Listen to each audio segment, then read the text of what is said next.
দোয়াটি মুসা আলাইহিস সালামের দোয়া, সবচাইতে সেরা দোয়া। এই দোয়াটি পাঠ করে ঘর থেকে বের হলে কারো কোনো ক্ষমতা নেই আপনার ক্ষতি করবে, কারো কোনো সাধ্য নেই আপনার কোনো ক্ষতি করবে। সুবহানাল্লাহ। শেয়ার করে দিয়েন, অনেকেই জানতে পারবে, পড়তে পারবে। এই দোয়াটি মুসা আলাইহিস সালামের দোয়া, সবচাইতে সেরা দোয়া। এই দোয়াটি পাঠ করে ঘর থেকে বের হলে কারো কোনো ক্ষমতা নেই আপনার ক্ষতি করবে, কারো কোনো সাধ্য নেই আপনার কোনো ক্ষতি করবে। সুবহানাল্লাহ। শেয়ার করে দিয়েন, অনেকেই জানতে পারবে, পড়তে পারবে।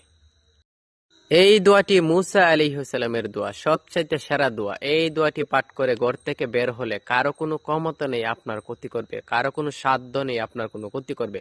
সুবহানাল্লাহ। শেয়ার করে দিয়েন, অনেকেই জানতে পারবে, পড়তে পারবে। এই দোয়াটি মুসা আলাইহিস সালামের দোয়া, সবচাইতে সেরা দোয়া। এই দোয়াটি পাঠ করে ঘর থেকে বের হলে কারো কোনো ক্ষমতা নেই আপনার ক্ষতি করবে, কারো কোনো সাধ্য নেই আপনার কোনো ক্ষতি করবে। সুবহানাল্লাহ। শেয়ার করে দিয়েন, অনেকেই জানতে পারবে, পড়তে পারবে। এই দোয়াটি মুসা আলাইহিস সালামের দোয়া, সবচাইতে সেরা দোয়া। এই দোয়াটি পাঠ করে ঘর থেকে বের হলে কারো কোনো ক্ষমতা নেই আপনার ক্ষতি করবে, কারো কোনো সাধ্য নেই আপনার কোনো ক্ষতি করবে।